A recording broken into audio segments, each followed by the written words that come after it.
নমস্কার বন্ধুরা, মৌসুমি রান্নাঘরে সবাইকে স্বাগত। আজ আমি নিয়ে এসেছি দুর্দান্ত স্বাদের চিকেনের একটা রেসিপি।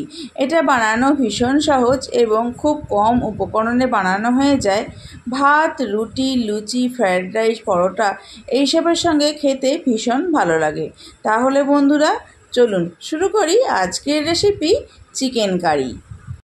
কড়াইয়ে দিয়ে দিচ্ছি পরিমাণ মতো সর্ষের তেল। আমি 600 গ্রাম চিকেন রান্না করব, সেই মতো পরিমাণ সর্ষের তেল দিয়েছি। তেল খুব ভালোভাবে গরম হয়ে গেছে। এইবার তেলের মধ্যে দিয়ে দেব পরিষ্কার করে ধুয়ে রাখা চিকেন দেওয়ার পর গ্যাসের ফ্লেমটা হাইতে রেখেই মিনিট 2-3 সময় ধরে চিকেনটা ভেজে নেব। চিকেনটা ভাজার সময় গ্যাসের ফ্লেমটা একদম হাইতে রাখতে হবে। যদি লো ফ্লেমে চিকেন ভাজেন তাহলে চিকেন থেকে জলটা রিলিজ করে যাবে। সেক্ষেত্রে জলটা শুকোনোর অপেক্ষা করতে করতে চিকেনটা সেদ্ধ হয়ে ভেঙে যাবে, তখন আর চিকেনটা মশলার সাথে কষতে পারবেন না। মুরগির মাংস ঝোল বা কারি করার সময় যদি এই রকম একটু ভেজে নিয়ে রান্না করতে পারেন তাহলে দেখবেন চিকেনের যে একটা আঁশটে গন্ধ থাকে সেটা আর লাগবে না, আর চিকেনের স্বাদটাও অনেক ভালো হবে। মিনিট 2-3 সময় ধরে হাই ফ্লেমে চিকেন ভেজে নিয়েছি।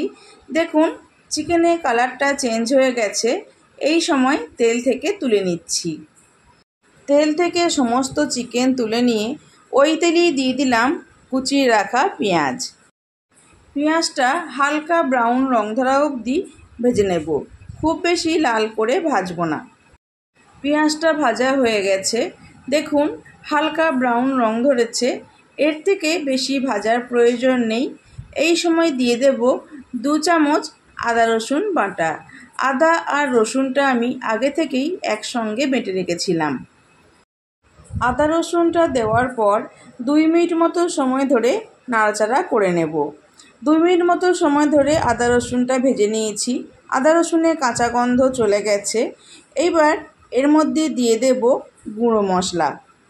দিয়ে দিলাম স্বাদ মতো নুন, পরিমাণ মতো হলুদ, লঙ্কা গুঁড়ো, ধনে গুঁড়ো, জিরে গুঁড়ো। সামান্য একটু জল দিয়ে মশলাটা ভালোভাবে কষিয়ে নেব। যেহেতু গুঁড়ো মশলা দিয়েছি তাই একটু জল দিয়ে কষাবো, তা না হলে মশলাটা পুড়ে যাবে। গ্যাসের ফ্লেমটা লো টু মিডিয়ামে রেখে যতক্ষণ না পর্যন্ত মশলা থেকে তেলটা রিলিজ করছে ততক্ষণ কষিয়ে নেব।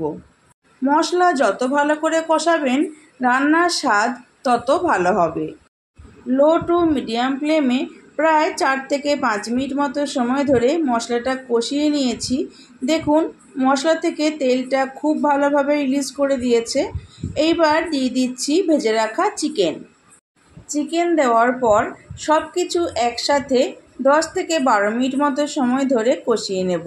গ্যাসের ফ্লেমটা অবশ্যই লো টু মিডিয়ামেই থাকবে। চিকেনের এই রেসিপিটি আপনাদের পছন্দ হলে চ্যানেলটি সাবস্ক্রাইব করার অনুরোধ রইল। পাশে থাকা বেল আইকনটি প্রেস করে অল সিলেক্ট করে দেবেন, কারণ আমি চ্যানেলে যখনই নতুন কোনো রেসিপি দেব আপনাদের কাছে তাহলে খুব তাড়াতাড়ি পৌঁছে যাবে। আর ফেসবুক থেকে দেখলে পেজটি ফলো করে একটি লাইক করে দেবেন এবং ভিডিওটি বন্ধুদের সাথে শেয়ার করে নেবেন। প্রায় 10 থেকে 12 মিনিট মতো সময় ধরে চিকেনটা কষিয়ে নিয়েছি। দেখেই বুঝতে পারছেন চিকেনটা একদম কষানো হয়ে গেছে আর সুন্দর একটা কালার এসেছে, তেলটাও রিলিজ করে দিয়েছে। এইবার এর মধ্যে দিয়ে দেব 10টা কাজু বাদাম বাটা। এই কাজু বাদাম বাটা দেওয়ার জন্যই কিন্তু গ্রেভির স্বাদটা একদম অন্যরকম হয়ে যাবে। আর দিয়ে দিচ্ছি 50 গ্রাম ফেটানো টক দই। আপনারা হয়তো অনেকেই জানেন টক দই দেওয়ার সময় গ্যাসের ফ্লেমটা একদম লোতে রাখতে হয়, তা না হলে টক দইটা কেটে যাওয়ার সম্ভাবনা থাকে। আবার হাই ফ্লেমে থাকলে যেহেতু কাজু বাদাম বাটা দিয়েছি তাই কড়াইয়ের তলায় লেগে যেতে পারে, আর একটু লেগে গেলেই গ্রেভির স্বাদটা খারাপ হয়ে যাবে। তাই গ্যাসের ফ্লেমটা লোতে রেখেই মিনিট 3-4 সময় ধরে নাড়াচাড়া করে নেব। প্রায় 4 মিনিট মতো সময় ধরে নাড়াচাড়া করে নিয়েছি। দেখুন তেলটা খুব ভালোভাবে রিলিজ করে গেছে। এইবার দিয়ে দেব পরিমাণ মতো জল।